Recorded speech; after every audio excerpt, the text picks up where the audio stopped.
Shalom à tous, soyez bénis dans le nom de Jésus. Merci pour vos différents témoignages et je dis gloire à Dieu pour ses œuvres au milieu de nous. Bien-aimés, je suis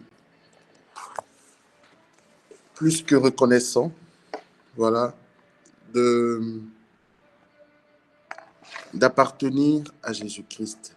Je suis plus que reconnaissant d'être le Fils du Dieu Tout-Puissant. Amen. Je suis plus que fier d'être le fils adoptif de Dieu et d'avoir pour Dieu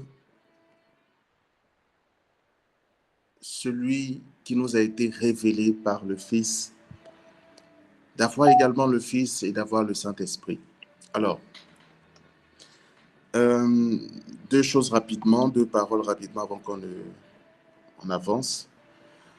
Abigail, il faut, je te dis de la part du Seigneur, que le Père n'a pas fini de te visiter. Il y a un amour, hier je te l'annonçais par sa grâce, et gloire soit rendue à ce Dieu-là qui confirme sa parole. Voilà, et c'est la preuve, comme je le dis souvent, que en réalité, ce que nous vivons pendant nos différents temps de prière, c'est authentique. Dieu est véritablement au milieu de nous et siège véritablement au milieu de nous. La grâce déployée hier par le Seigneur n'avait pas fini d'agir et ne finira jamais d'agir tant que Dieu n'a pas fini ses œuvres dans chacune de nos vies. Et Dieu a continué son œuvre avec toi le lendemain à ton réveil et tout ce que tu as expliqué. Mais le Seigneur te dit que ce n'est pas encore fini. Voilà, ça va continuer. Hein? Ça va continuer. Dieu va continuer à te combler et à remplir ton cœur de lui, de son amour.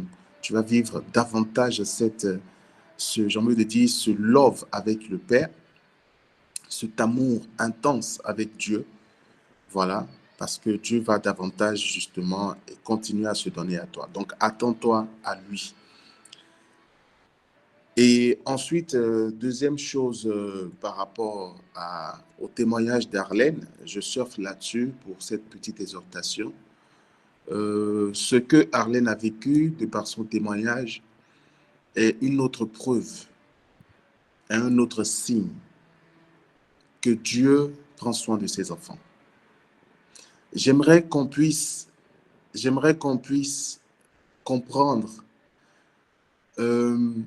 qu'en temps normal, aujourd'hui, nous, chrétiens, en tout cas pour nous qui sommes rassemblés ici, nous n'avons même plus besoin de voir Dieu faire dans la vie de quelqu'un pour comprendre que Dieu est notre Père et que Dieu prend soin de nous. Mais quand Dieu le fait, que ce soit dans nos vies ou dans la vie des autres, ce n'est pas pour nous prouver qu'il est bon. C'est parce que sa nature, comme je le disais hier, la nature, la définition de Dieu le Père, c'est qu'il est Père. Et un père prend soin de ses enfants, non pas à la façon, il ne le fait pas à la façon du monde ou des pères de la terre, mais il le fait dans la perfection du Père qui est par excellence, lui qui est Dieu. Et quand il le fait, c'est encore une autre preuve pour nous, c'est encore une autre preuve, un autre signe pour nous que Dieu prend soin de nous. Alors gardons véritablement ça à l'esprit et restons convaincus d'une chose. Et c'est ce que lui-même dit dans sa parole, et ce n'est pas moi qui le dis. Je cite, « Même si ton père et ta mère t'abandonnent, moi l'Éternel, je ne t'abandonnerai jamais. » Moi l'Éternel, je ne t'abandonnerai jamais. Alors, bien-aimés, continuons à faire confiance à Dieu. Et j'ai envie de dire, redoublons d'efforts dans la confiance que nous devons faire à Dieu. Et pour ces témoignages que nous avons entendus, nous avons encore une occasion aujourd'hui de le louer. Ah, il y a ce chant qui monte dans mon cœur. Merci Saint-Esprit.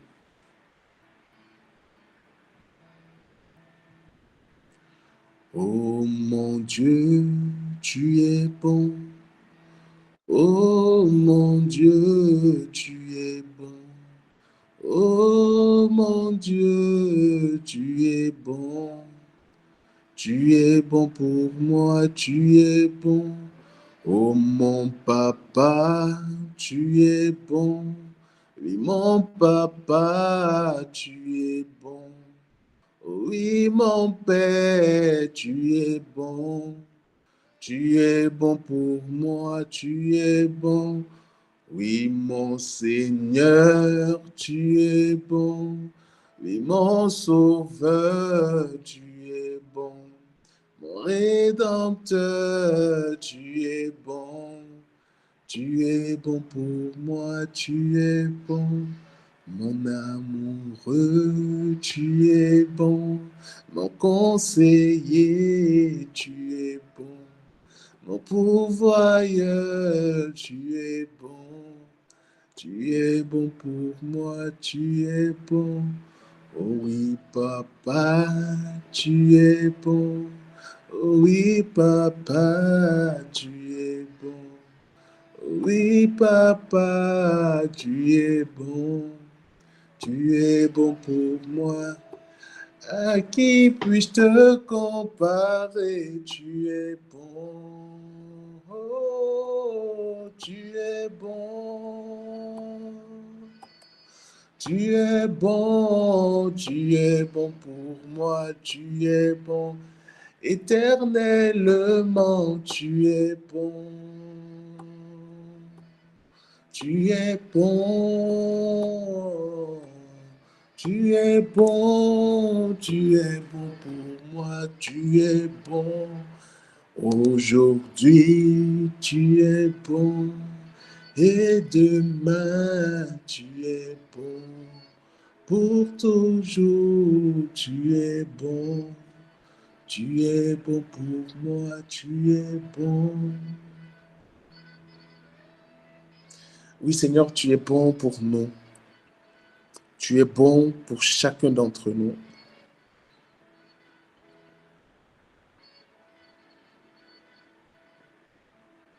Et ce soir, que nos cœurs s'élèvent vers toi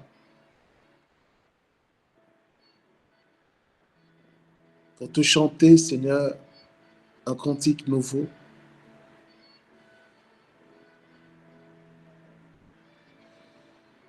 Pour louer ton saint nom et reconnaître, Seigneur, que ta bonté, Seigneur, dépasse notre entendement et notre imagination. Et toutes les fois, Seigneur, où tu démontres ta bonté dans nos vies, nous sommes toujours agréablement surpris. Parce que ta bonté est tellement grande, Seigneur, et inépuisable, qu'elle produit toujours le même effet, Seigneur, dans nos vies. Et chaque fois, nous nous sentons toujours plus aimés par toi. Nous te sentons toujours plus proche de nous.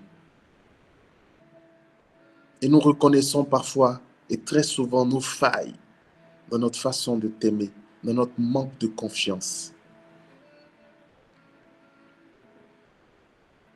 Mais ce soir, Père, ô Dieu Tout-Puissant, ce soir, Seigneur Jésus, Fils unique engendré, ô ce soir, Saint-Esprit, permets-moi, Dieu très saint, de te dire encore, de te dire aujourd'hui que je te fais confiance. Oh Seigneur, je te fais confiance. Moi, je te fais confiance. Je te fais confiance parce que tu mérites ma confiance. Tu as tant démontré ton amour pour moi. Tu as tant manifesté ton amour pour moi. Comment ne pas te faire confiance? Comment ne pas mettre ma foi en toi? Comment ne pas être patient à ta suite? Comment ne pas, Seigneur, m'abandonner entre tes mains, ô toi mon Père? Non, ce n'est pas encore fini. Moi, je te fais confiance. En toutes circonstances,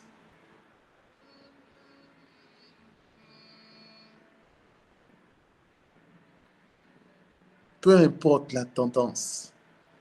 Seigneur, moi, je te fais confiance. Tu es digne d'être loué. Oh, tu es digne, Seigneur, d'être adoré. Qui est comme toi, Seigneur, dans les cieux et sur la terre? Tu n'as pas ton pareil, ô Dieu Tout-Puissant.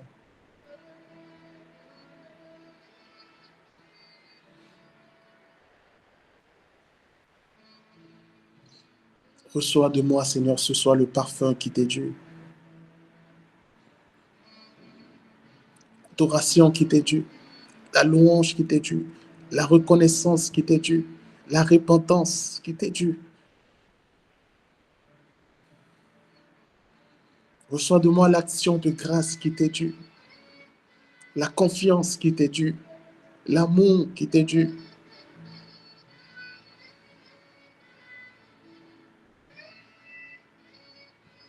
Reçois de moi mon cœur, Seigneur, que je te livre ce soir. À tes pieds, je dépose mon cœur ce soir. Est-ce que tu peux faire cette prière? À tes pieds, Seigneur, je dépose mon cœur et ma vie ce soir.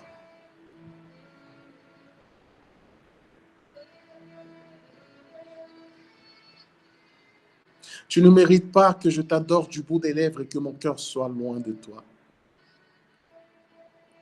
Mais ce soir, je veux que mon adoration soit une adoration parfaite, celle que tu recherches,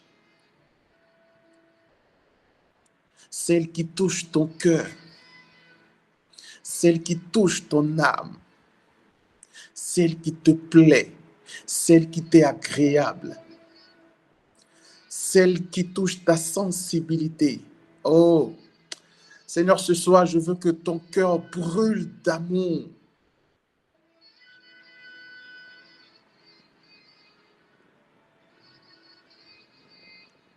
Et je veux, Seigneur, pour cela te donner mon cœur. Parce que tu es le seul qui mérite de le recevoir.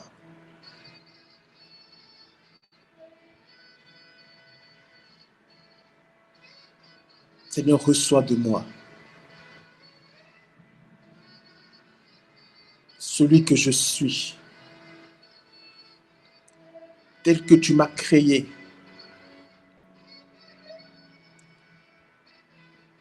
Reçois de moi l'être que tu as fait de moi, avec ses qualités, avec ses défauts. Mais reçois de moi le cœur qui veut t'adorer encore plus. Reçois de moi, Seigneur, cet enfant, ce cœur qui souhaite te rencontrer, qui désire grandir dans cette intimité avec toi. Reçois de moi ce cœur qui te recherche comme un enfant recherche ses parents. Reçois de moi ce cœur brûlant d'amour et qui désire être enflammé de ton amour. Reçois de moi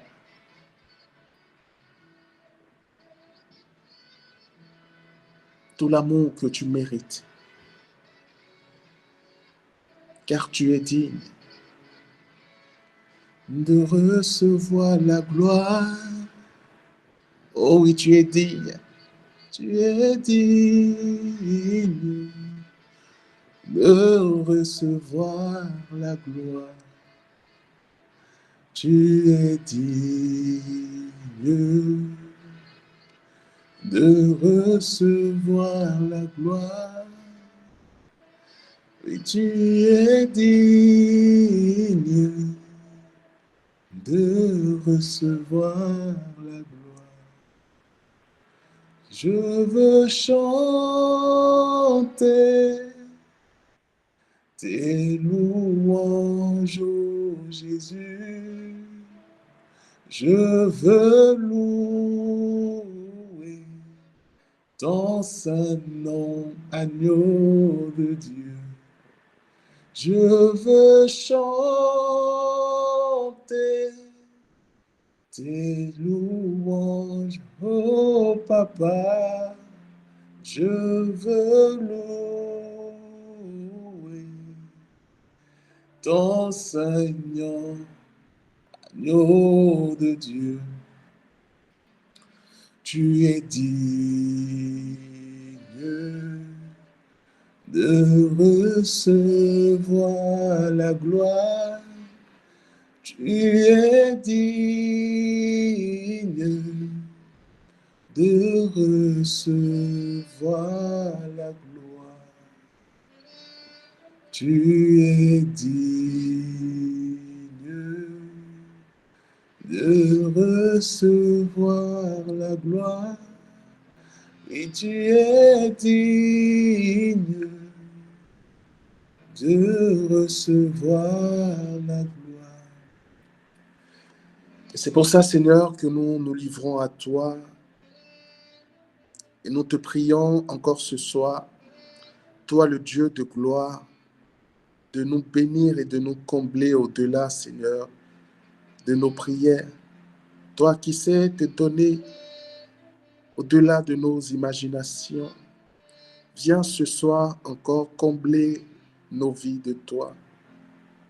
Nos désirs, Seigneur, ce soir, c'est de te rencontrer, toujours te rencontrer. C'est de nous unir davantage à toi. C'est de te laisser, Seigneur, envahir nos cœurs. Oh oui, que ton amour dévorant consume, Seigneur, ce soir nos cœurs. Et que nos vies soient toujours plus transformées, renouvelées par ton Saint-Nom, par la puissance de ton esprit et par ton amour pur, grand, infiniment pour chacune de nos vies. Saint-Esprit, toi le Maître qui nous conduit dans la vérité tout entière, conduis-nous dans la vérité que tu as prévue pour nous ce soir. Que ma bouche se taise, que mes pensées se taisent et que toi seul t'exprimes dans la liberté de ta présence. Que nos pensées également, Seigneur, se taisent et que toute pensée qui ne soit pas de toi soit faite captive, afin que, Seigneur, nos pensées soient soumises à ton autorité, à ta présence, à ta douce présence, et que nos pensées soient renouvelées par la puissance de ton esprit, afin que nous puissions recevoir de toi l'or pur, la comprendre dans l'intelligence de ton esprit, oh, et accueillir, Seigneur, cette parole qui est esprit, qui est vie, qui est démonstration de puissance, et qui vient, Seigneur, pour agir, opérer, construire, renouveler, édifier, enseigner chacune de nos vies. Que les lieux où nous nous trouvons soient soumis à ton autorité, investis par ta puissance, et que par le ministère des anges, nous soyons environnés par tes myriades d'anges. Que les atmosphères de nos maisons changent, Saint-Esprit de Dieu, et que ce soit l'atmosphère du ciel au milieu de nous. Nous voulons voir ce que nul œil n'a jamais vu, que nulle oreille n'a jamais expérimenté. Nous voulons, Seigneur, avec toi, passer à une autre dimension. Oui, Seigneur, ce soir, fais de nous ce qui te plaira. Au nom de Jésus. Amen.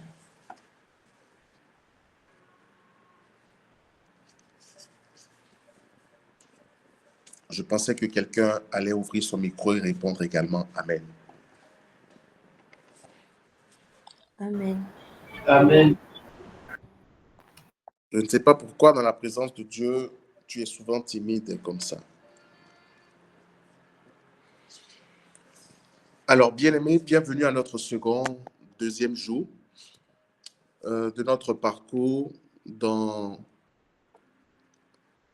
au cours de ce séminaire sur la Sainte Trinité. Et je bénis le Seigneur pour ce qu'il a accompli hier dans chacune de nos vies.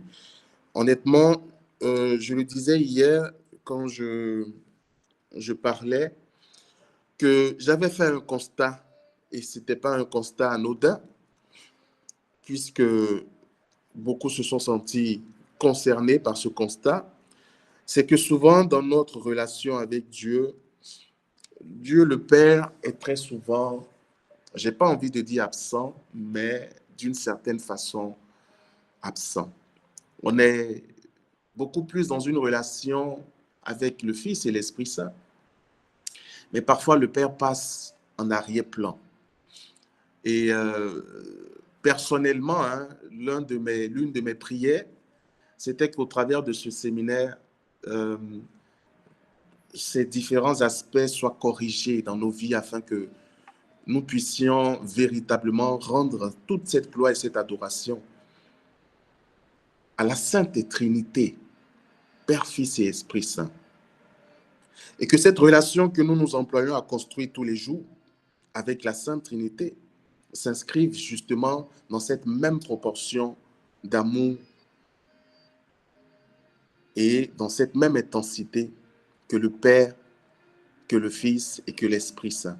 Et béni soit le nom du Seigneur qui vient véritablement corriger ces aspects dans chacune de nos vies et au travers des témoignages que nous avons entendus tout à l'heure. Mon cœur est rempli de joie et d'action de grâce. Sur ce, continuons notre parcours, continuons notre enseignement sur le mystère de la Sainte Trinité. Voilà. Donc, pour faire un petit rappel rapidement qui seront disponibles sur notre page YouTube, mais la Sainte Trinité ou le mystère de la Sainte Trinité, ce dogme de l'Église que l'Église nous enseigne, l'Église catholique, est un dogme qui révèle véritablement une vérité fondamentale, parce que le dogme ou un dogme est une vérité fondamentale rattachée à une réalité de la foi que l'Église nous enseigne. Beaucoup de personnes, souvent, lorsqu'elles te parlent ou quand tu parles avec elles, te diront, écoute, dans la Bible, il n'est nulle part écrit Sainte Trinité, et donc tout ce qui n'est pas écrit dans la Bible et que, par exemple, l'Église enseigne semble être comme une invention. Mais non, je le disais hier, le Saint-Esprit donne à l'Église et donne aux croyants l'intelligence. Le Saint-Esprit est le garant de l'Église et c'est lui qui conduit l'Église dans la vérité tout entière. Jésus le disait, lorsque viendra le Saint-Esprit, lui vous conduira dans la vérité tout entière, car j'ai encore beaucoup de choses à vous enseigner, mais que vous ne pouvez porter pour le moment. Ainsi donc, le Saint-Esprit continue la mission du Christ et parfait pour chacun d'entre nous la compréhension de ce que Jésus nous a laissé comme enseignement. Voilà, compréhension qui nous permet de rentrer davantage dans l'intelligence de l'enseignement de Jésus. Ainsi donc, pour l'Église et pour les pères de l'Église qui ont fait cette réflexion ou qui ont eu par la grâce cette réflexion intelligente de l'Esprit, de comprendre que Dieu, dans la chronologie, ou plutôt dans l'œuvre de la révélation, Dieu s'est révélé progressivement à son peuple. Et en se révélant progressivement à son peuple, nous a révélé les trois personnes de la Sainte Trinité, Père, Fils et Esprit Saint. Et on ne dit pas qu'il y a trois dieux. Non, il n'y a qu'un seul Dieu, un Dieu unique, mais qui est trinitaire.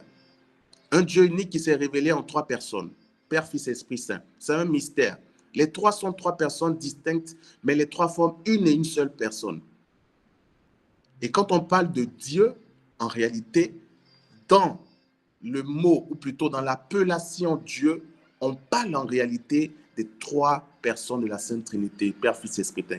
Père, Fils et Esprit Saint qui ne forment qu'une et une seule personne. J'expliquais hier qu'on va aborder deux notions et on abordera ces deux notions durant les 3 jours, les 2 autres jours, ou aujourd'hui et demain encore.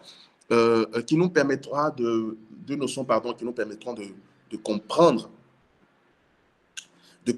ici ce mystère. La première notion, c'est la substance divine qui est identique chez les trois personnes de la Sainte Trinité. La substance divine. Dieu, le Père, le Fils et l'Esprit Saint forment ou ont la même substance divine. Cette substance divine est l'amour et est également ce qu'on appelle le don de soi. Ainsi, chacune des personnes de la Sainte Trinité se donne entièrement et totalement à l'autre sans pour autant rechercher sa propre gloire. Et quand vous faites, on va le voir ensemble, peut-être que beaucoup vont découvrir ça avec nous, mais quand Dieu parle du Fils, il témoigne du Fils. Quand Dieu parle, Dieu le Père parle du Fils, il témoigne du Fils. Quand le Fils parle de Dieu le Père, il témoigne du Père. Et dans ces différents témoignages, quand l'Esprit Saint parle du Fils, il témoigne du Fils. Dans ces différents témoignages, chacun témoigne de l'autre et glorifie l'autre. Parce que dans le don de soi, on se donne à l'autre. On ne recherche pas sa gloire. On se livre à l'autre. Et c'est dans cet amour qui est la substance principale et la substance, j'ai envie de dire, propre à Dieu, puisque Dieu est amour, que la Sainte Trinité évolue. Ainsi, dans cette réalité, les trois personnes de la Sainte Trinité forment une et une seule même personne. Bien qu'étant distinctes chacune de ces personnes, les trois ensemble forment une et une seule même personne. Donc, deuxième notion qu'on appellera l'unité, ou, si tu veux, dans l'unité, il y a également l'union. Voilà. Donc, union et unité. La deuxième notion d'union et d'unité. Nous avons parlé du Père, voilà, hier, et je ne vais pas revenir sur ce qu'on a eu à dire pour ne pas m'éterniser sur le sujet, mais je vais juste rappeler une chose qui est importante, c'est que, comme je le disais, Dieu s'est révélé aux hommes progressivement dans l'histoire de la révélation. Ce n'est pas la volonté d'un homme qui ait découvert Dieu ou rencontré Dieu, mais c'est le contraire. C'est Dieu qui a voulu se révéler aux hommes et qui s'est toujours révélé aux hommes et qui continue de se révéler aux hommes, bien que, ayant déjà révélé, Dieu s'est déjà parfaitement révélé en la personne de Jésus. Mais quand on prend l'Ancien Testament, quand on prend l'Ancien Testament, on remarquera que Dieu s'est révélé à son peuple en tant que ce Dieu qui a fait le choix d'un peuple et qui a fait le choix de se choisir au milieu des nations une nation particulière, un peuple qui était et qui est sa part. Ce Dieu-là qui marche et qui vit au milieu de son peuple pour le guider et qui a tissé ou qui a formé une alliance avec ce peuple-là. Et donc, qui fait de ce peuple son peuple et lui attribue toutes les grâces et les bénédictions rattachées à ce Dieu parfait et unique qu'il est. Amen. Et progressivement, dans le Nouveau Testament, avec la venue de Jésus, bien que dans l'Ancien Testament, Dieu avait déjà annoncé la venue du Messie, mais on n'avait pas encore, puisque c'était des annonces qui étaient restées également voilées, de sorte à ce que le plan du salut ne soit pas totalement révélé. Il y avait déjà une notion de la paternité, de la dimension paternelle de Dieu dans l'Ancien Testament par les annonces du Messie, de la venue du Messie. Mais c'est par l'avènement de Jésus que cela s'est matérialisé. C'est par l'avènement du Fils que nous avons également découvert la dimension de Dieu le Père. Parce qu'on ne peut pas parler de Père sans parler de Fils, on ne peut pas parler de Fils sans parler de Père. Ainsi, par l'avènement de Jésus, on a non seulement découvert la dimension paternelle de Dieu, mais on a également découvert Dieu dans sa dimension Fils. Amen. Ainsi, la révélation de Dieu lui-même va être de plus en plus parfaite au fur et à mesure qu'il nous fait avancer dans ces différentes révélations. Mais bien nommé, on va s'attarder un peu sur Dieu le Fils aujourd'hui. Et ce qui est important qu'il faut comprendre aujourd'hui, c'est qu'en reprenant les mêmes deux notions dont j'ai parlé tout à l'heure, on va également comprendre pourquoi l'Église, notre mère, affirme que le Fils a été engendré, mais non pas créé. Le Fils a été engendré, mais non pas créé. Et c'est très important. Pourquoi? Parce qu'il y a une différence entre le mot engendré et le mot créé. Je vais commencer par le dernier mot. Créer veut dire qu'on est parti de rien. Quand je crée quelque chose, je pars de rien pour créer cette chose. Mais engendrer veut dire que ce qui a été engendré existait déjà. Et l'engendrement est parti de l'ensemble qui existait déjà pour former l'ensemble qui a été engendré. En d'autres termes, ce qui a été engendré, ou celui, parlons de Jésus, qui a été engendré partant de ce qui existait déjà. Amen. Je ne sais pas si c'est très clair pour vous. Ça veut simplement dire que Jésus n'a pas été créé. Créé veut dire que Jésus aurait commencé à exister dès l'instant où il est venu sur terre, où il est né par le concours par la Vierge Marie, sa mère. Non. Non. Jésus existait déjà avant que toi et moi nous le connaissions sous l'appellation du Fils. Amen. Amen. L'appellation du nom de Jésus. Jésus existait déjà. Et vous voyez, c'est cette intelligence dont je parle, hein, que l'Esprit Saint donne à l'Église, qui nous permet de rentrer dans l'intelligence de ce mystère. Si donc Jésus existait déjà, et je vais citer 2 passages pour nous faire la démonstration. Je vais citer 2 passages. Le premier passage que je cite, c'est dans l'évangile de Jean, au chapitre 1er, les versets 1er jusqu'au verset 4, 5, 6, où Jean dit, au commencement était la parole. La parole était avec Dieu et la parole était Dieu. Elle a habité parmi nous et la parole s'est faite chair. Mais la parole était avec Dieu et la parole était Dieu. Mais tu peux penser que c'est contradictoire. Ce n'est pas contradictoire. La parole était avec Dieu. Donc, ça veut dire qu'on différencie, Jean différencie ici la parole et Dieu. Mais en même temps, il dit la parole était Dieu. Donc, Jean, non seulement il fait la distinction entre la parole qui est une personne et Dieu qui est une personne également. Donc, on est déjà dans les 2 personnes, les 2 premières personnes de la Sainte Trinité, Père, Fils. Mais Jean ajoute également la parole était Dieu. Donc, pour dire que le Fils aussi, c'est-à-dire la parole, est également et partage la même substance dont je parle, la même substance divine que le Père. Alléluia. Amen. C'est ça, c'est un mystère. Amen. C'est un mystère. La parole était avec Dieu et la parole était Dieu et la parole est Dieu. Donc, du coup, on a ici une parole qui est avec Dieu en tant que personne à part entière et qui partage la même substance divine que Dieu le Père. Donc, la parole est également Dieu. Et quand on prend donc et la parole et Dieu, on se rend bien compte qu'il s'agit ici de la même personne. Et la démonstration très simple, c'est que, attends, je prends quelqu'un au hasard. Ouvre ton micro, une personne au hasard. Ouvre ton micro. Oui. Ok, Jérémie. Alors, Jérémie, quand tu parles, ok, est-ce que ceux qui sont en bas, il y a quelqu'un qui reconnaisse ta voix? Pardon? Pas entendu? Pas bien entendu? Quand Jérémie parle, je parle à ceux qui ne sont pas. Est-ce que vous qui n'avez pas le micro ouvert, est-ce que quelqu'un parmi vous reconnaît la voix de Jérémie? Si oui, tu ouvres ton micro, tu dis oui. Oui. D'accord. Tu reconnais la voix de Jérémie simplement parce que tu connais Jérémie, oui ou non? Exactement. D'accord. Maintenant, à supposer que tu n'avais jamais vu Jérémie, est-ce que tu sais à quoi ressemble Jérémie? Non.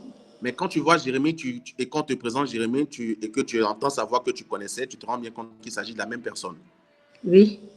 C'est très simple. Dieu, la parole de Dieu, si tu veux, c'est Jésus. La parole de Dieu, c'est Jésus. Donc, si tu veux, vois Dieu comme une personne, d'accord? Et cette personne a une parole comme toi et moi. Et cette parole-là, c'est elle qui est Jésus. Donc, avant que cette parole a pris chair au milieu de nous, des humains, pour venir nous sauver, mais avant que cette parole ne prenne chair et que nous la connaissions sous la forme humaine de Jésus que l'humanité a connue, mais cette parole existait déjà, comme le dit Jean, auprès de Dieu. Amen. Et cette parole, elle existait auprès de Dieu, elle était avec Dieu et elle est Dieu. Parce que la parole de Dieu ne peut pas être dissociée de lui-même. Ma parole à moi, quand tu entends ma voix, tu sais que ça, c'est le berger qui est en train de parler. Mais tu ne peux pas entendre ma voix et puis considérer qu'il ne s'agit pas de moi. Tu ne peux pas non plus me voir et considérer qu'il ne s'agit pas de moi parce qu'on ne peut pas dissocier ma voix de moi. On ne peut pas dissocier ma parole de moi. Ainsi, ma parole est égale à moi et moi, en tant que personne physique, est égale à ma parole. Alléluia. Amen. De la même façon, la parole de Dieu qui est Jésus, elle s'est faite chair au milieu des hommes et nous l'avons connue sous la forme humaine apparente du Christ. Mais cette parole existait déjà bien avant la création du monde. Et Jean le dit à la suite de ce passage, et tout fut créé par elle. Rien de ce qui a été créé n'a été créé sans elle. Alléluia. Parce que Dieu a tout créé par sa parole. Genèse 1, verset 1er jusqu'au verset de chapitre qui suit en bas. Dieu a créé par sa parole. Que la lumière soit, que la lumière fût. Donc, rien n'a été créé sans ce Jésus. Ainsi, donc, il existait depuis la fondation du monde et bien avant la fondation du monde. Il n'a pas été créé, donc Jésus fait homme. Il a été engendré, c'est-à-dire que Dieu est parti de ce qu'il est Dieu pour engendrer aujourd'hui, pour engendrer au milieu des hommes le Fils de Dieu qui est Dieu, la parole qui s'est faite chair. Amen. Et donc, aimé, Jésus engendré veut dire donc qu'il partage la même substance divine que Dieu le Père. Et Jean le dit très bien dans ce passage. Et j'irai même plus loin dans la démonstration en rappelant comment Jésus a été conçu. Lorsque la Vierge Marie a demandé aux disciples, lorsque la Vierge Marie a demandé à l'ange Gabriel, mais comment cela se fera-t-il, parlant de la naissance du Fils, puisque je ne connais pas d'homme. L'ange lui dit, le Saint-Esprit viendra sur toi et la puissance du Très-Haut te prendra sous ses ailes. Ainsi, l'enfant qui sera engendré en toi sera appelé ou sera fils de Dieu. Alléluia. Donc, cet engendrement n'a pas été fait par le concours d'un homme, mais par la substance divine, par la puissance de Dieu. Ainsi, donc, le Fils engendré qui est Jésus le Messie a toujours sa même substance, a toujours sa même identité de Dieu et n'est en rien en tant qu'homme différent de Dieu. Oh, c'est un mystère. Amen. Oh, bien-aimé, c'est extraordinaire. C'est extraordinaire. Et une autre démonstration. Une autre démonstration, là, c'est Jésus lui-même qui parle. Jésus va parler à ses disciples ou aux pharisiens. Un jour, il va demander aux pharisiens, ou plutôt, les pharisiens vont s'offusquer, puisqu'ils vont lui dire, mais attends, mais toi, tu te fais l'égal des hommes, et tu te fais, l'égal de Dieu. Hein, Jésus dit aux pharisiens, Moïse, votre père, a désiré voir le jour du Fils. Mais avant que Moïse ou avant qu'Abraham ne fût, moi j'existais déjà. Et non, le jour-là, ils ont failli lapider Jésus. Ils ont failli tuer Jésus. Parce qu'ils se disaient, mais lui, il est qui? Qu'est-ce qu'il raconte? Comment toi, tu n'as même pas encore 30 ans. Toi, tu dis que avant Abraham, tu existais, qui a vécu depuis des années. Mais attends, mais on dirait que ce qui... Mais en fait, c'est parce qu'ils n'avaient pas compris que la parole s'est faite chair, mais la parole existait bien avant Moïse, bien avant Abraham, bien avant tous les hommes réunis. Dieu n'a pas été créé. Qui a été créé? Ce sont les hommes et la créature. Dieu est de toute éternité. Alléluia. Amen.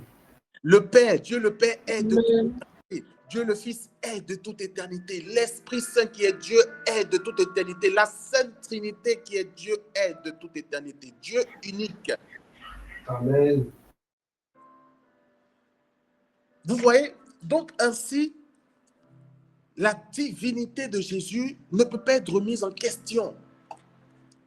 Et même dans les Écritures, avec ces quelques exemples, on voit très bien ce que j'essaie, j'aime pas le mot essayer, ce que j'explique par la grâce de l'Esprit,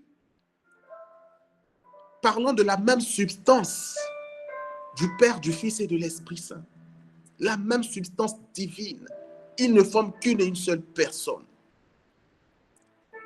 Et donc, bien aimé, on ne peut pas enlever à Jésus son humanité, c'est-à-dire son côté humain. On ne peut pas enlever à Jésus son humanité. Impossible. Si tu enlèves à Jésus son côté humain, alors tu ne peux plus confesser le même Jésus. C'est-à-dire que ça remet en question l'œuvre du salut. Je t'explique pourquoi.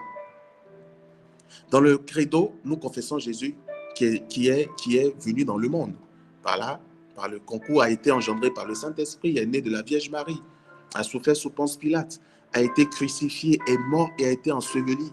Et le troisième jour est ressuscité d'entre les morts. On parle d'une résurrection charnelle, une résurrection physique, une résurrection des morts. On ne parle pas d'une résurrection, il s'agit aussi d'une résurrection spirituelle, mais on parle ici d'un Jésus qui a existé sur terre, qui a souffert la passion pour nous sauver à la croix, qui a été véritablement cloué à la croix comme un homme qui est mort et en tant qu'homme comme ça n'avait jamais existé, qui a été ressuscité par le Père. Si on enlève donc à Jésus son humanité, ça veut dire qu'on arrache à Jésus ou à cette confession de foi la vérité fondamentale selon laquelle Jésus est vraiment venu sur terre et a pris la condition humaine. Mais si donc on ne confesse plus que Jésus a pris la condition humaine, comment est-ce qu'il est mort à la croix pour nous sauver? Et qui est?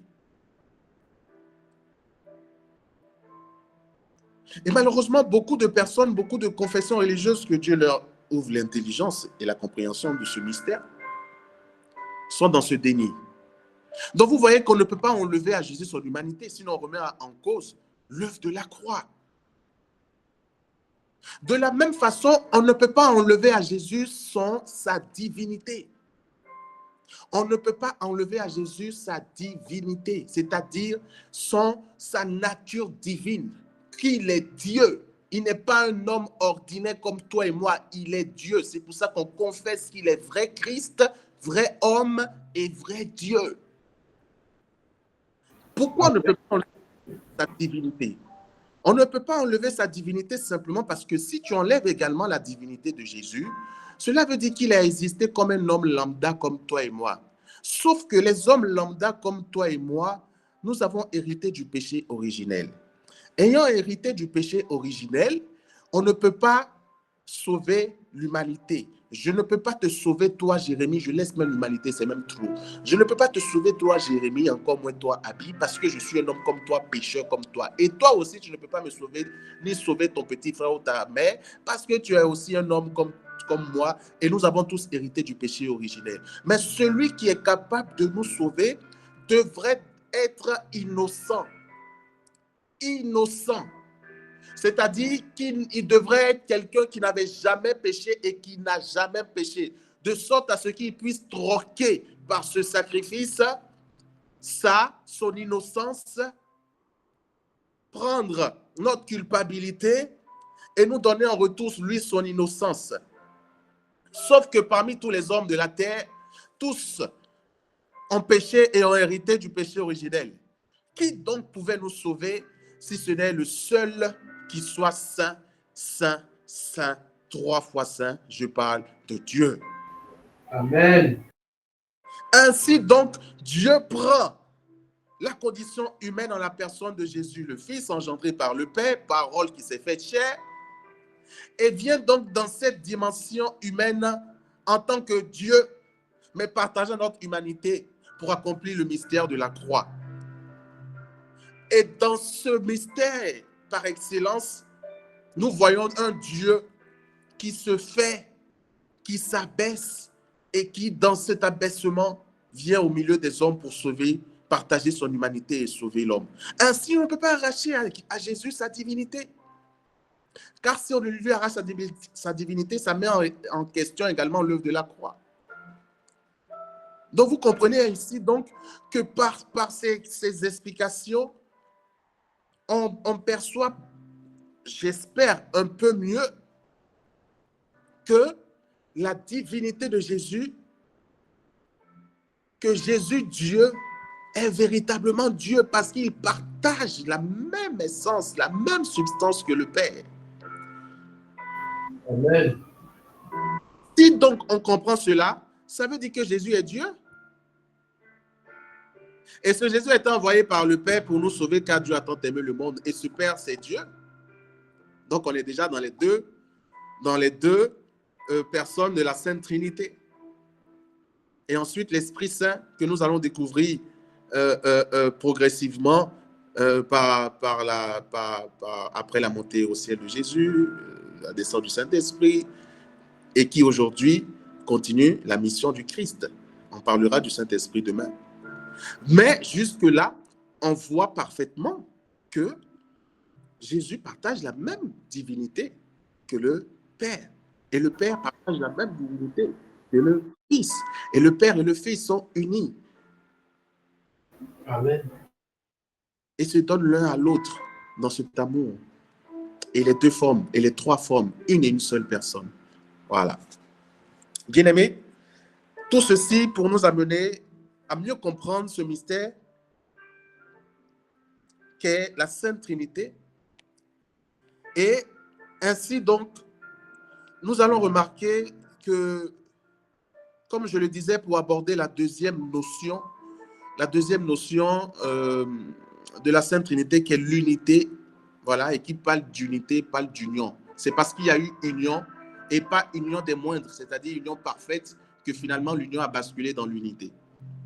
Donc, dans cette union et unité parfaite, le Père est égal au Fils est égal au Père. C'est-à-dire ce que le Père dit, c'est ce que le Fils a dit, c'est ce que l'Esprit Saint a dit, c'est ce que l'Esprit Saint a dit, c'est ce que le Père et le Fils ont dit, ce que le Fils a dit, c'est ce que le Père et l'Esprit également a dit. En fait, on ne peut pas dissocier. Ils partagent le même langage puisqu'il est Dieu dans ces trois personnes trinitaires. Amen. Et il y a une chose dans cette unité, comme je le disais hier, elle est très belle. Elle est belle de voir. Moi, personnellement, je contemple, quand je contemple cette unité entre le Père, le Fils et l'Esprit Saint, unité parfaite, je me rends compte qu'en réalité, en fait, le mystère également peut davantage être approfondi à ce niveau, le mystère de la Sainte Trinité, parce que on ne peut pas dissocier les trois.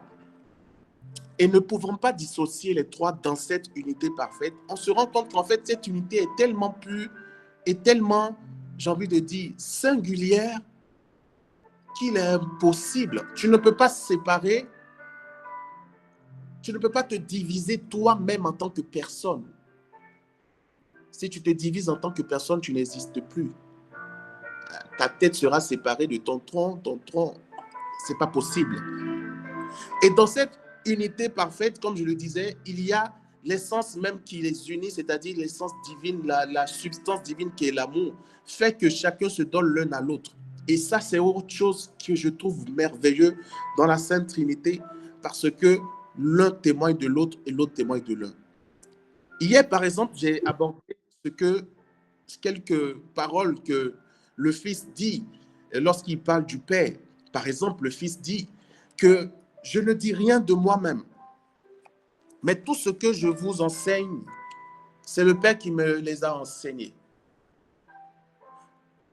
En le disant, le Fils ne fait que témoigner de ce que l'enseignement qu'il donne, les paroles et ces paroles qui sont évangiles qu'on appelle bonne nouvelle, qui annonce que la grâce déversée sur les enfants de Dieu que nous sommes sont des paroles qui viennent du Père, transmises au Fils, et que le Fils donne et laisse à l'Église que nous sommes. Jésus va plus loin, il dit, ce que je fais, je ne le fais pas de moi-même. C'est parce que j'ai vu le Père le faire pareillement que je le fais. En d'autres termes, ça veut dire que tous les miracles, par exemple, que Jésus a opérés, c'est parce qu'il a vu le Père opérer ces miracles qu'il a reproduit cela. C'est le Père qui a d'abord, dans sa volonté, voulu opérer ces différents miracles et a donné à Jésus le moyen de les faire. En d'autres termes, le Père l'a fait au travers du Fils. Donc ainsi, tous les miracles du Fils sont les miracles du Père et les miracles du Père sont les miracles du Fils. Regardez cette union, regardez cette synchronisation. Mais comment dans cette synchronisation on peut séparer le Père et le Fils? Ce n'est pas possible.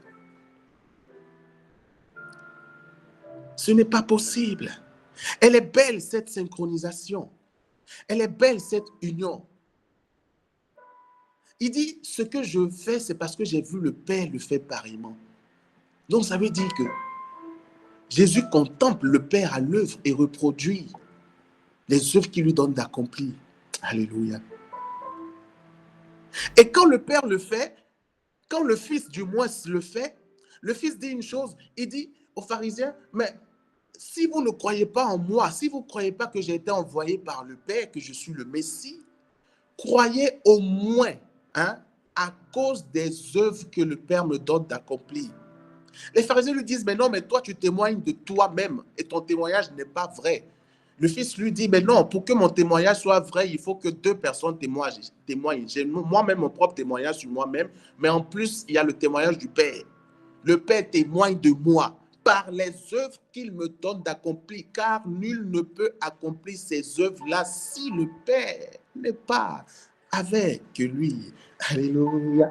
Amen. Alléluia. Oh, j'aime trop. Ainsi, tous les miracles ou les différentes œuvres que Jésus a opérées, signes, prodiges et autres, sont des moyens par lesquels le Père témoigne de son Fils. Il Amen. témoigne de son Fils. Dieu témoigne de son Fils et Dieu va témoigner de chacun d'entre nous parce que nous lui appartenons. Amen. Amen. Oh oui, j'en viens. Bien aimé, si Dieu témoigne de son Fils, ça veut dire que vous voyez que en réalité, ce n'est même pas lui-même qui dit, Dieu le Père qui dit non, c'est moi qui fais les miracles. Non. Jésus lui-même ne dit même pas c'est moi qui fais les miracles, il dit c'est mon Père. Mais en même temps, le Père, quand il lui donne au Fils, le Père en réalité est en train de témoigner du Fils. Donc finalement, qui cherche la gloire de l'autre personne, mais les deux sont glorifiés et les deux seront toujours glorifiés. Amen. Alléluia. Et bien aimé, on peut encore continuer en allant encore plus loin. Parce que Dieu le Père lui-même, le jour du baptême de Jésus, témoigne de son Fils. Il dit, pendant le baptême, hein, je recite le scénario du baptême de Jésus, le ciel s'ouvre, une colombe sous l'Esprit Saint sous la forme corporelle d'une colombe descend sur le Fils et une voix se fit entendre du ciel. C'est Dieu le Père qui parle et il dit, celui-ci est mon Fils bien-aimé en qui j'ai mis toute ma confiance. Est-ce que le Père n'est pas en train de témoigner du Fils? Alléluia. Amen. Qui est mon Fils bien-aimé en qui j'ai mis toute ma confiance? Amen.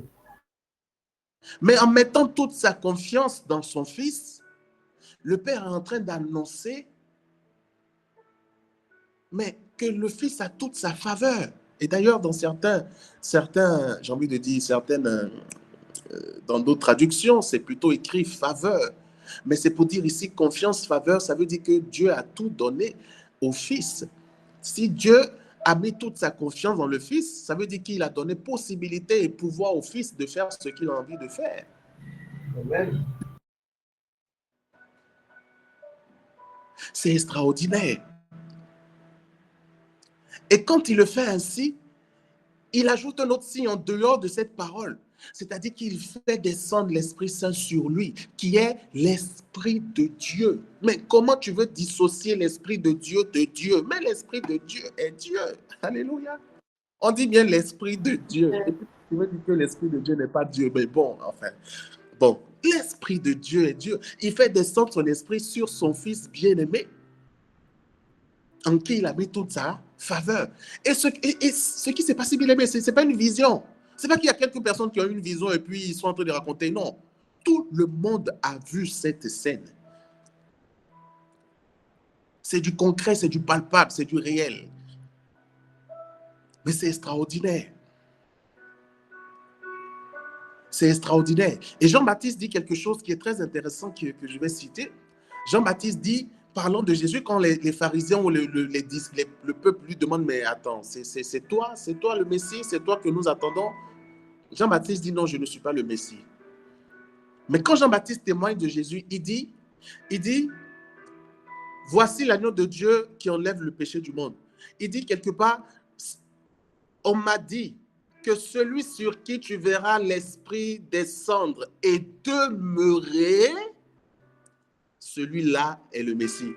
Donc Jean-Baptiste ne connaissait pas le Messie, il ne l'avait jamais vu bien évidemment, mais Dieu lui a donné un signe pour le reconnaître. Et ceci, c'est qu'il allait voir à un moment donné l'Esprit descendre sur lui et demeurer. Pas descendre et puis partir, mais demeurer sur lui. Et celui-là est celui-là qui est le Messie. Ça, c'était le signe que Jean-Baptiste avait reçu de Dieu.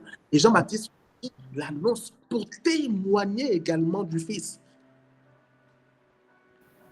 Amen.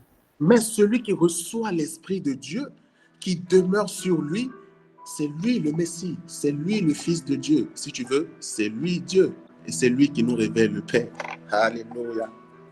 Donc vous voyez que quand le Père fait descendre le Saint-Esprit sur son Fils, il est toujours en train de témoigner que lui, il est mon Fils bien-aimé, en qui j'ai mis toute ma faveur, toute ma confiance, et qui partage le même esprit que moi, qui a le même esprit que moi. En réalité, c'est moi au milieu des hommes. Oh oui, un mystère, Sainte Trinité. Eh bien, mais je peux continuer encore comme ça. Le jour de la transfiguration de Jésus, Jean-Pierre et puis Jacques ont cette vision de Jésus qui transfigure tout son corps, son habit illuminé par la gloire de Dieu, et ils voient lui apparaître Élie et Moïse qui discutent avec Jésus.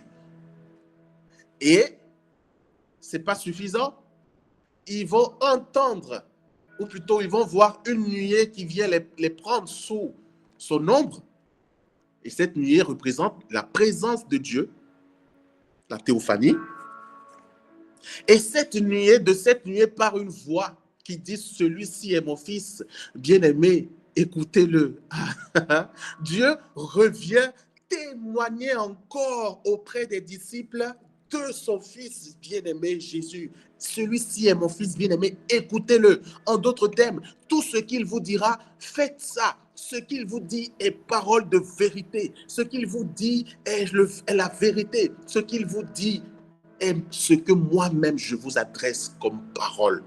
On ne peut pas dissocier sa parole de ma parole. Ce qu'il vous dit vient de moi, ce que je vous dis vient de lui. On forme une seule personne. Alléluia. Amen. Alléluia. Ainsi donc, Jésus, Dieu vient, le Père témoigne encore de son Fils par cette manifestation que les disciples, les 3 disciples particulièrement, ont vécu. Et quand Jésus lui-même parle du Père, bien-aimé, il ne fait que témoigner du Père. Regardez par exemple lorsqu'il parle, il demande aux disciples de ne pas s'inquiéter. Il dit, votre Père qui est dans les cieux sait que vous en avez besoin. Il vous comblera, il prendra soin de vous. Parce qu'un père prend soin de ses enfants. Vous voyez, Jésus ne vient pas, j'ai envie de dire, revendiquer d'une certaine façon la paternité du Père. Mais en tant que fils, il reconnaît que c'est le Père qui prend soin du fils et des enfants. Amen. Et en parlant aux enfants, il leur dit, écoutez le Père, faites confiance au Père. Un père prend soin de ses enfants. Le Père prendra soin de vous, car il prend soin des oiseaux du ciel qui ne sèment ni ne moissonnent. Mais vous, vous êtes plus que des oiseaux du ciel. Mais il est en train de témoigner du Père. Il est en train de témoigner que le Père est un Père responsable. Eh oui. Il témoigne que Dieu le Père est un Père responsable. Amen. Et quand il opère le miracle de la multiplication des pains et du poisson, mais regarde comment il opère le miracle. Il lève le pain et le poisson vers le ciel. Et il dit, Père, je te bénis. Il bénit le Père, il rend grâce au Père. Et la multiplication se fait. Amen. Il dit quelque part, tout m'a été donné par mon Père. Tout pouvoir m'a été donné par mon Père. Alléluia. Amen. Jésus reconnaît que tout ce qu'il a comme pouvoir, comme autorité, lui vient de son Père. Pourtant, Dieu, Jésus est Dieu, Mais Jésus témoigne de son Père. C'est beau, bien-aimé. Je ne sais pas si vous voyez, si vous contemplez cette beauté avec moi. Mais honnêtement, personnellement, je vois une telle beauté dans ce langage respectif de chacune des personnes de la Sainte Trinité. Tout pouvoir m'a été donné par mon Père. Et en retour, il nous donne également ce pouvoir. Toute autorité m'a été donnée. Il a reçu cette autorité du Père.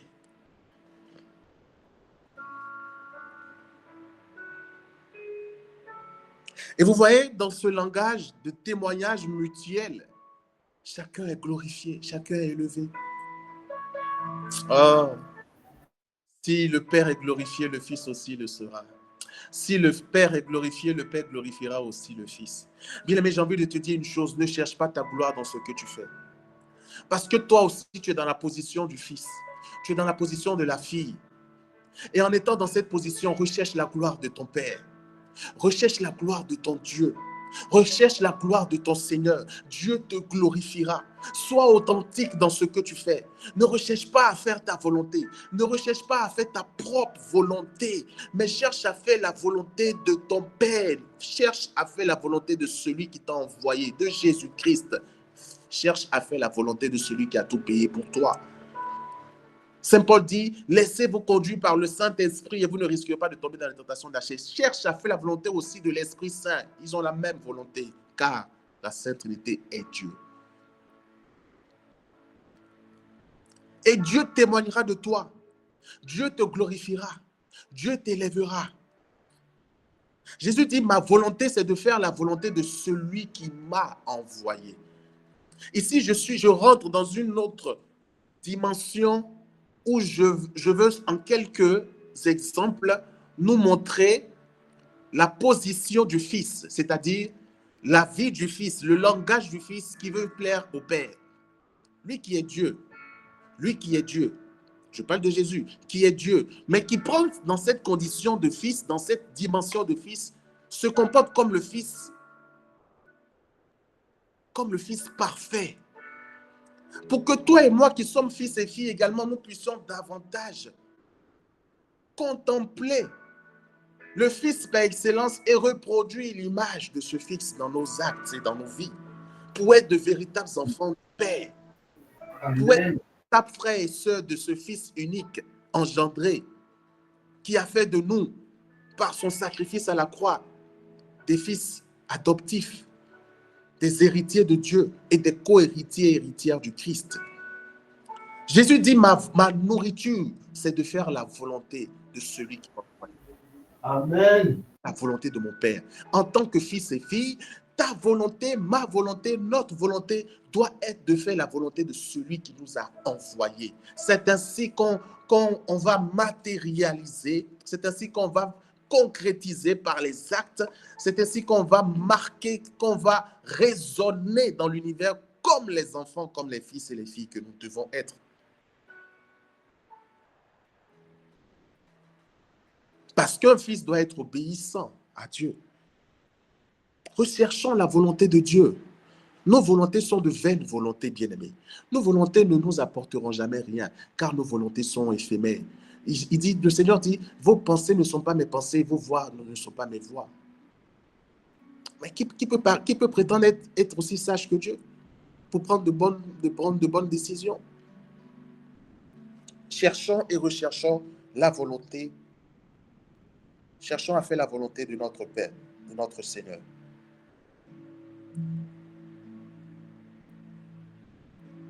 Et oui, bien-aimé, tu peux appeler le Père ton Père. Tu peux appeler Dieu le Père le Père. Lorsque dans Jean 5, verset 18, Jésus s'est identifié.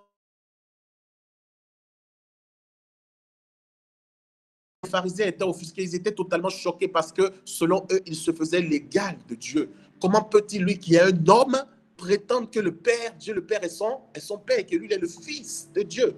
Mais non, ils n'avaient pas compris. Mais pour eux, c'était une aberration, c'était une abomination de penser que d'entendre Jésus dire qu'il est le Fils du Père. Mais en fait, c'est tellement grand pour eux qu'ils ne conçoivent pas qu'un homme prétende qu'il est le Fils du Père. Mais quelque part, ils ont raison de réfléchir ainsi. Vous savez pourquoi ils ont raison de réfléchir ainsi? Parce qu'il n'avait jamais existé une fois quelque part dans l'histoire du monde. Quand on réfléchit, c'est quand on pense qu'un Dieu si grand, si puissant, si glorieux, si éternel, si tout, puisse faire des hommes ses enfants. Alléluia. Amen. Mais c'est un autre mystère, c'est une autre dimension de la grâce que Dieu nous a accordée par le sacrifice de Jésus. Aujourd'hui, toi et moi, et tiens-toi tranquille, nous ne sommes pas tous enfants de Dieu. Nous sommes tous créatures de Dieu. Mais sont enfants de Dieu ceux qui appartiennent à Jésus. Amen. Ainsi, dans cette dimension si grande que les pharisiens n'avaient pas compris jusqu'à voir dans ça une abomination, Dieu te donne de contempler la grandeur également de ce qu'il a fait de toi en tant que son fils et ta fille, et sa fille. Et dans cette position d'enfant de Dieu, tu peux désormais appeler Dieu Tout-Puissant ton papa. Alléluia. Tu peux dire c'est mon père. Alléluia. Tu peux dire c'est mon père et tu peux lui faire confiance en toutes circonstances. Amen. Car Dieu ne pourra jamais te décevoir. La parole de Dieu est très claire. Il n'y a point de mal dans le bien. Il n'y a point de bien dans le mal. Il n'y a rien de bizarre, de mauvais, de souillé en Dieu. Et si tu as un père pareil, de quoi peux-tu t'inquiéter? Amen.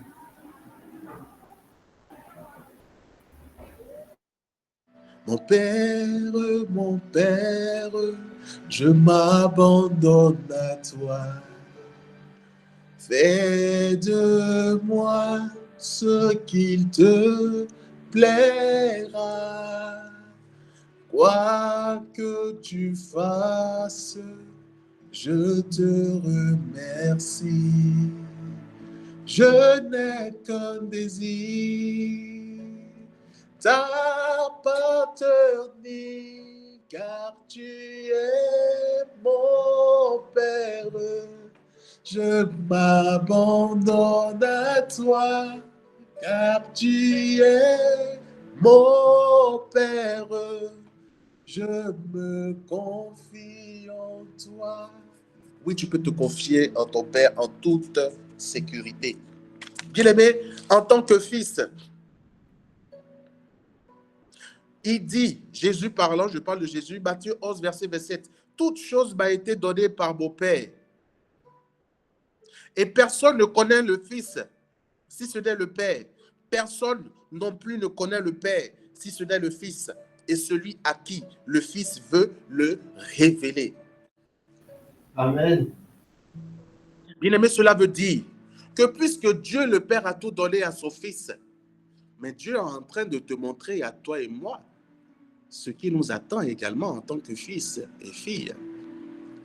Parce que dans la dimension du Fils, dans la dimension, regarde, il y a une chose qui est évidente, hein, c'est que nul ne peut hériter de ton héritage il ne fait pas partie de tes enfants. Un individu ne peut pas apparaître et revendiquer avec toi, fils ou fille, l'héritage de ton père terrestre, par exemple. Il faut être enfant pour revendiquer ou pour demander ou pour posséder l'héritage de tes parents. Et Dieu, dans sa volonté, dans son amour, n'a pas voulu simplement que nous soyons son peuple. C'était trop peu pour lui. Il a voulu que nous soyons des enfants, des fils et des filles adoptifs. Et dans cette dimension filiale, Dieu faisant de nous des enfants, fait de nous par ricochet des héritiers. Amen. Et Dieu a tout donné au Fils, unique engendré. Le Fils également, en tant que frère aîné, partage avec nous la même gloire qui lui vient du Père. Amen. Bien-aimé, je pense que cela peut faire réflexion ou peut faire matière à réfléchir, toi et moi, de méditation. Méditons là-dessus toute la semaine. Imaginons-nous quelle est la richesse. Posons-nous la question, quelle est la dimension de la richesse du Père dont nous avons hérité? Quelle est cette dimension-là? Quelle est cette richesse-là? Qu'est-ce qu'elle englobe, cette richesse-là? Pour que toi et moi, nous soyons héritiers et héritières de ce Père qui a fait de nous des enfants, qui allait nous sortir de la boue pour nous récupérer et faire de nous des enfants. Parce que la même gloire que le Fils a reçue du Père, il la partage avec nous. Le même amour par lequel Dieu aime le Fils, c'est le même amour, du même amour que le Père nous aime. L'unité parfaite qui est entre le Père et le Fils, c'est cette même unité que Dieu Trinitaire veut également pour nous et lui. De sorte à ce que nous soyons unis. Unis. Unis dans la perfection de Dieu. Et oui, par ces quelques mots, bien-aimés, j'espère que tu as pu contempler et davantage compris, un tant soit peu, le mystère de la Sainte Trinité. Et par ces quelques explications, compris également ces différentes substances qui sont l'essence même de la Sainte Trinité et les grâces rattachées à cette réalité divine dont nous héritons en tant que fils également. Parce qu'aujourd'hui, on parle du Fils, dont nous héritons en tant que fils, en tant que fille, en tant qu'enfant de Dieu. Il n'y a pas de père sans fils, il n'y a pas de fils sans père.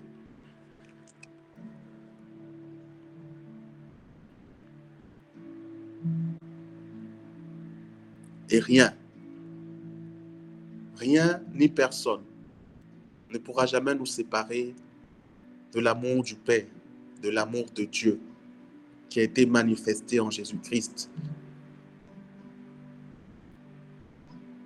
Amen. Ce soir, mon désir, mon souhait, c'est que nous puissions nous approcher du Père comme des enfants ou comme ces enfants-là que nous sommes, avec le cœur d'un enfant.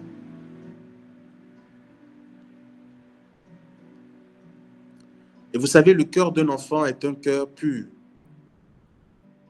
Parce qu'un enfant n'est pas rancunier. Un enfant ne sait pas se détourner de son père. Un enfant, même quand il a fait mal, il recherche toujours son père.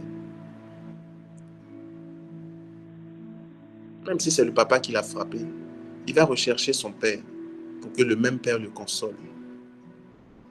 Parce qu'il ne peut pas imaginer être séparé de son père ou de sa mère. Et tu sais, Dieu pour nous est à la fois père, mais il est également à la fois mère. Parce que lui-même, il le dit, comme une mère, je vous consolerai. Alléluia. Comme une mère, je vous consolerai. Donc, bien-aimés, ce soir, l'intercession va se passer en 2 temps. Le premier temps, ça sera de reconnaître à chacun d'entre nous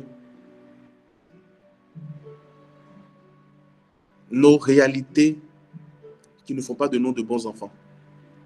Je pense que tu te connais et tu sais quelles sont ces réalités-là qui ne font pas de toi forcément un enfant parfait. Peut-être que tu es têtu. Peut-être que tu aimes trop bouder. Peut-être que tu aimes trop murmurer, récriminer contre Dieu.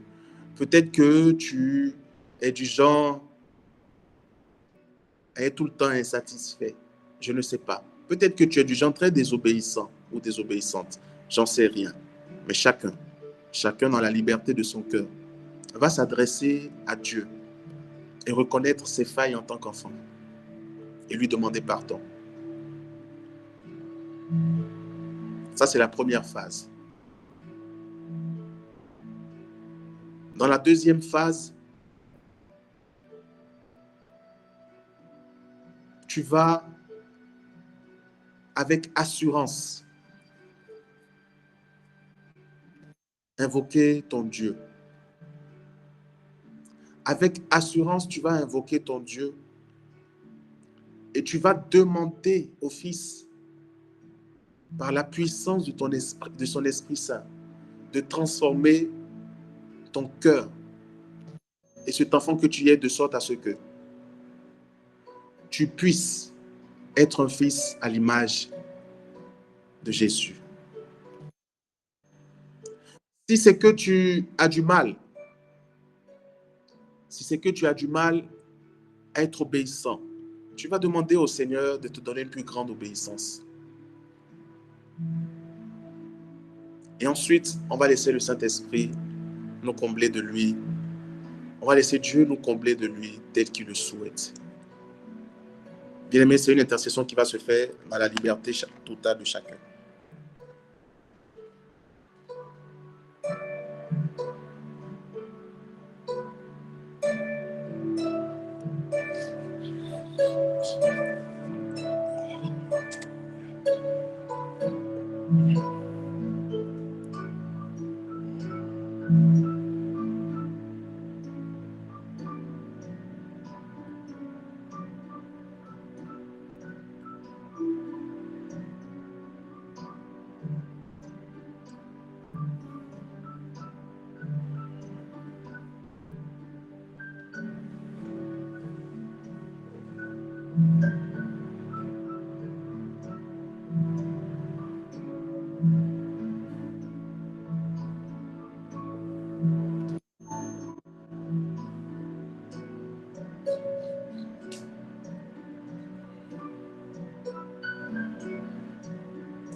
Alors,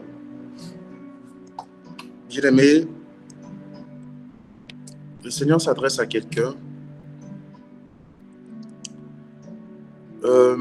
Ça peut concerner plusieurs personnes. Dieu veut pour toi que tu recherches davantage les réalités d'en haut. En fait, Dieu veut que tu recherches davantage tout ce qui concerne Dieu, les réalités célestes. Que tu sois davantage tourné vers les réalités célestes.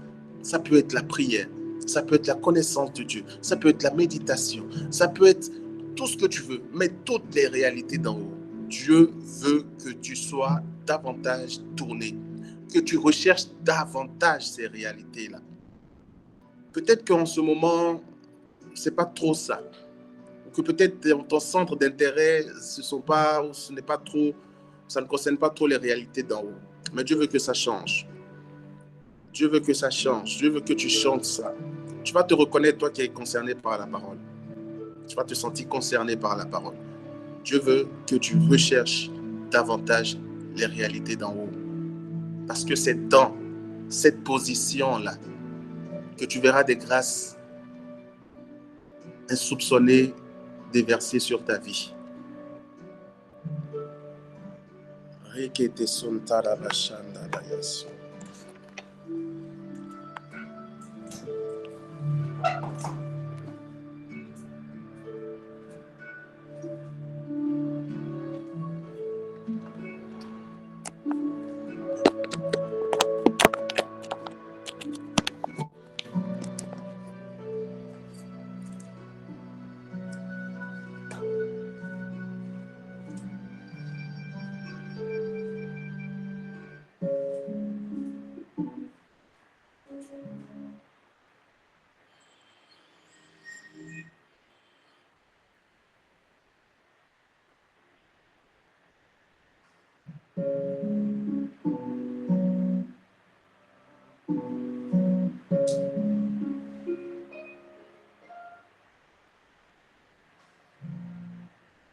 Alléluia, Seigneur, nous te bénissons. Merci pour ta présence, pour ta parole, pour ce que tu déverses dans nos vies ce soir, pour ta présence et ton action dans chacune de nos vies.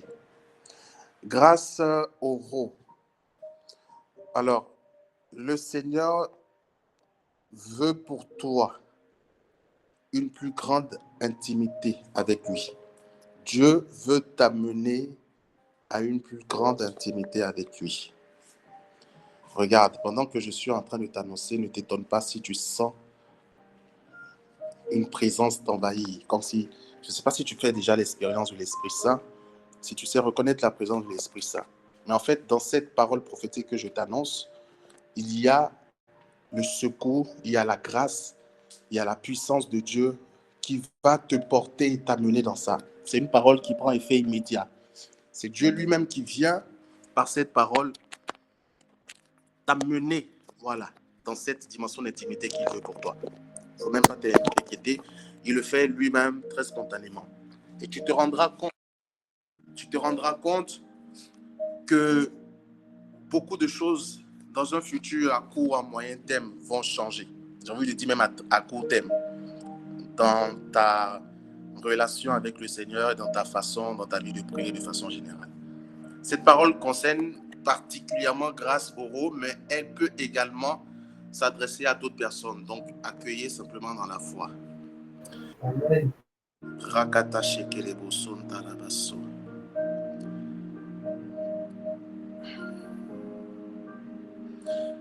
Rekete son tarabaya shereboso. Alors France Lise, il me semble aussi que tu es concerné par cette parole. Rakaterebo santa yabashi.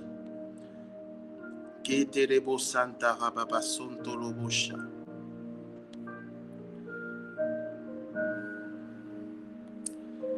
Kintarebo soto to shakarabaya sontarabaso. Hekerebo shantarebo sata ketereboso.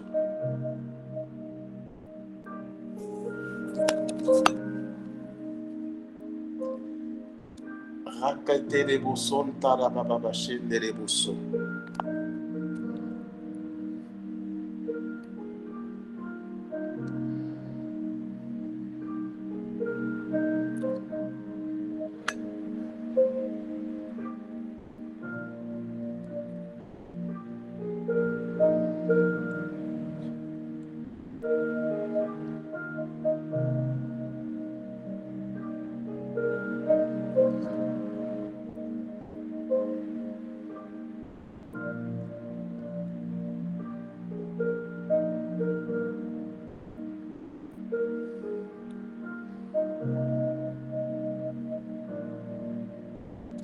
Reba soto kendaraba soto shereboso. Continue de prier où tu te trouves. Accueille la présence, accueille Dieu. Kirebo santa rababa sanderebo shata kete sandereboso. Kirababa soto to shandarabaso. Rababa soto to shanta rababa.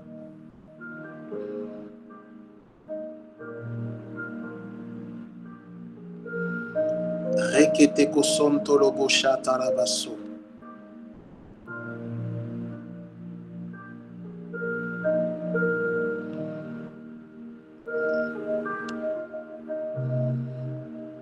Alléluia. Rabraya soto to shaka rababaso. Renta kata rababa soto to shete deboso. Rekete koto koto sande debo shanta rabaso. Rikata ya soto lobo shate deboso.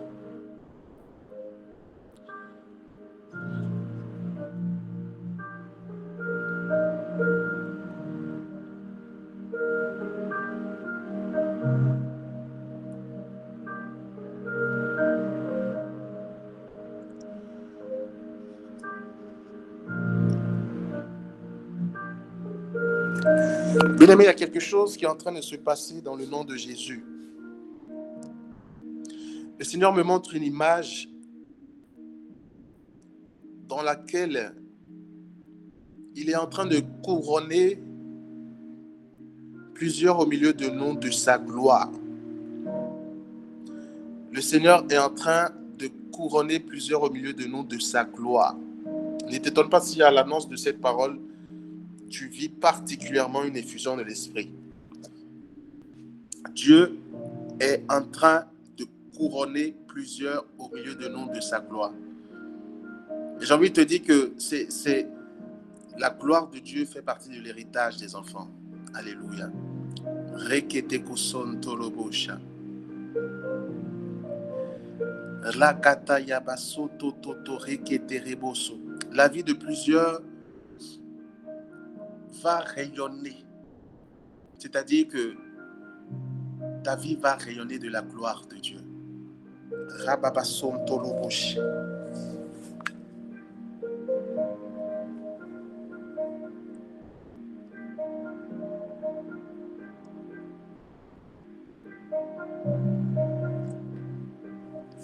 Rekete soto le bloya tante reboso.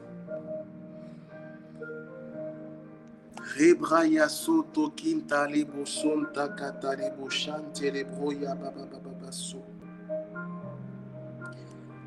Rinta kata lebo soto to shante leboso. Brinte kete leboya tatataso. Kinta rabaya soto lebroya shata kata sente leboso. Les koto shande les broto kintara baba ya sonte li yata kintara basoto shata sete li bosanta la baseke kete. Merci Seigneur pour ce que tu fais au milieu de nous. Merci. Merci Saint-Esprit.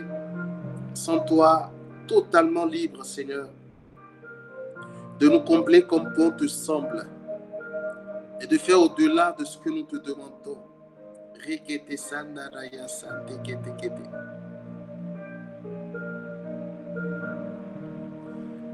Les koto shandara baya soto les bras ya sete kintala.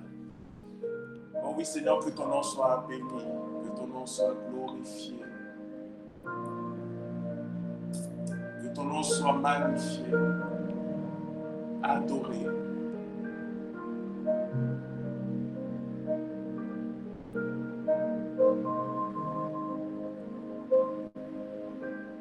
Rato sandara ya soto shandere boso.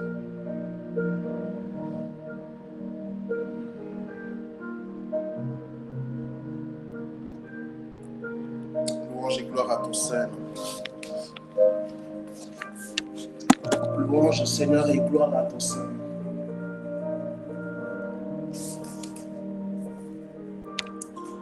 Louange et gloire Seigneur à ton Seigneur.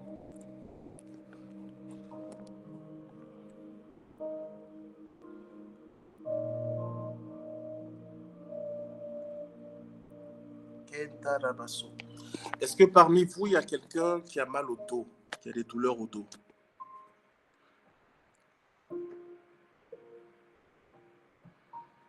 Ouvre ton micro, s'il te plaît, Coretta. Ça a commencé depuis quand?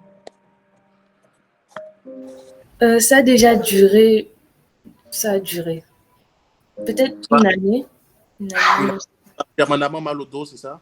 Oui, c'est ça. Et à quoi c'est dû? Tu sais à quoi c'est dû? Non, je ne sais pas. Ok. Coretta, garde ton micro ouvert. Grâce au rotor aussi. Oui, berger. C'est dû à quoi? Tu as permanemment mal au dos ou bien c'est... C'est depuis l'enfance, mais ça a commencé à s'intensifier l'année dernière, je pense. Depuis le 10 juin de l'année dernière. D'accord. Est-ce que vous pouvez... est-ce que vos mains peuvent toucher la partie? Oui. Ok, donc touchez avec vos mains. Voilà. En ce moment particulièrement, là, par exemple, vous sentez la douleur? Ah, présentement, pas encore. Non. Ok, Coretta, est-ce que là, tout de suite, tu sens la douleur? Non. Pas... D'accord. Ok, posez une main, je prie pour vous. Merci, Seigneur Jésus, parce que ta présence est suffisante pour guérir. Dans la puissance, Seigneur, de ta présence, tout genou fléchit en ton nom. Et en ton nom ce soir, Père éternel, dans la volonté parfaite de ton Fils, je prie dans le nom de Jésus afin que ces douleurs au dos disparaissent instantanément et que plus jamais, Seigneur, tes enfants ne vivent encore cette souffrance continuelle au nom de Jésus. Que toute douleur, peu importe sa source, son origine, soit, Seigneur, tarie et arrachée. Car tu dis, tout plan que mon Père n'a pas planté sera arraché. Oui, Père, que tout plan, toute douleur que tu n'as pas planté, Seigneur, dans la vie de Coretta et Grâce ce soir, soit définitivement arraché au nom de Jésus. À tes meurtrissures, que toute forme de maladie soit bannie de partout. Amen. Merci pour ce que tu le fais et tu le feras toujours au-delà de ce que nous te demandons. Amen. Alors, vous allez rester vous allez observer, voilà, et tenez-moi informé de... D'accord.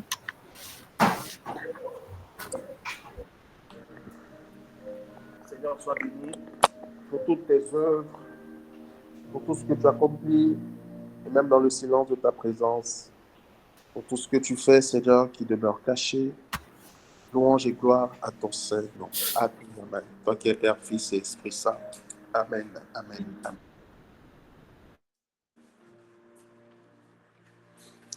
Voilà, bien aimé, nous sommes à pratiquement à la fin de notre temps de prière.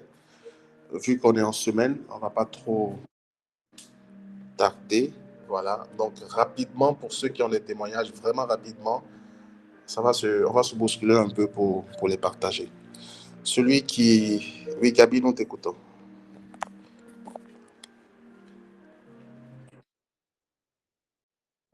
Shalom.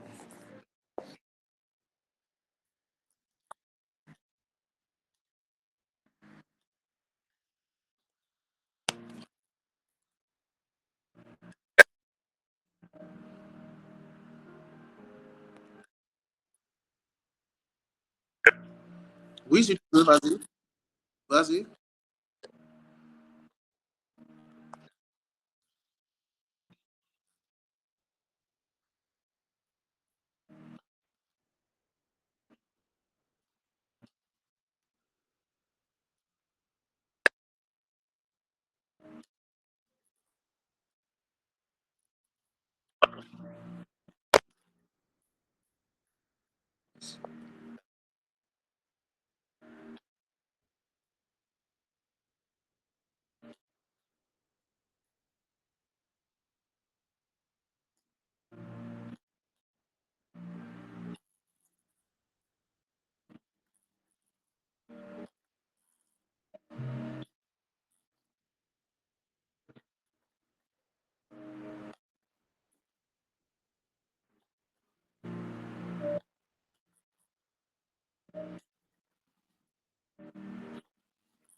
Amen, amen. Merci Gabi, qui te bénisse aussi. Et va à la confession le plus tôt possible, dès demain, pour la confession. Et puis ensuite, tu me fais signe. Voilà, merci pour ton témoignage. Ça marche. Alors, s'il y a quelqu'un d'autre qui souhaite rendre grâce à Dieu, rapidement.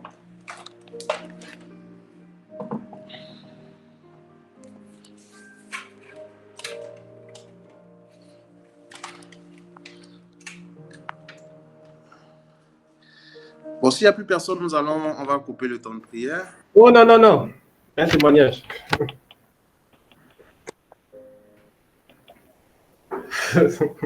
Désolé. Je voulais rendre grâce au Seigneur pour ses bienfaits. Je voulais encore bénir le Saint-Nom. Bon, tout d'abord, avant toute chose, moi, je veux d'abord bénir le frère Gabi parce que franchement, ça m'a beaucoup touché ton témoignage. Le fait que, après, à peine tu es tombé, à peine tu as eu la force de te relever pour venir témoigner, franchement, ça m'a beaucoup touché. J'ai beaucoup apprécié cela. Que Dieu te bénisse abondamment. Et mon témoignage, c'était juste pour confirmer une parole, la parole que le berger a eu à relâcher, quand il disait que le Seigneur demande à quelqu'un de plus rechercher les choses d'en haut. C'est vrai que moi aussi, je remarque que depuis un temps, là, il y a plus le divertissement. Bon, je fais mes prières, mais le divertissement passe un peu plus que les choses de Dieu. Donc, franchement, j'ai vu cette parole comme un rappel à l'ordre et je rends grâce au Seigneur. Je rends grâce aussi pour la vie du berger. C'est tout. Shalom, shalom. Amen, gloire à Dieu. Merci Jérémie de ton témoignage pour la confirmation de la parole. Dieu te bénisse infiniment. Alors, oui, Francis, nous t'écoutons. Bonsoir à tous. Tout d'abord, je rends grâce pour ce soir et ce temps de prière. Moi, mon témoignage, c'est par rapport à la parole que Thierry avait relâchée au cours de la prière, disant que Dieu veut qu'on soit un peu plus intime avec lui et tout. Et disons que, bon, au même moment que pour la parole, au fait, j'ai commencé par ressentir une certaine, disons, une certaine chaleur qui m'envahissait et tout. Et, genre, et aussi, arrivé au moment où tu as dit que en ce moment, vous allez ressentir l'effusion de l'esprit. Genre, j'ai constaté au fait que là, j'étais vraiment en train de transpirer jusqu'à ce que mes vêtements, au fait, genre, se mouillent, au fait. Donc, c'était ça mon témoignage de ce soir et je rends grâce au Seigneur. Merci. Amen. Alors ça, toi, tu as été... Le feu t'a bouilli un peu là-bas, quoi. C'est bien. Alors, la parole que je donnais te concernait aussi. Je pense que j'avais cité aussi ton nom. Voilà, Dieu veut ça pour toi aussi. C'est pour ça que le Seigneur t'a visité ainsi. Et comme je l'expliquais, dans cette parole, il y a le secours de Dieu, il y a la grâce de Dieu pour vous propulser, pour ceux qui sont concernés par cette parole, pour vous propulser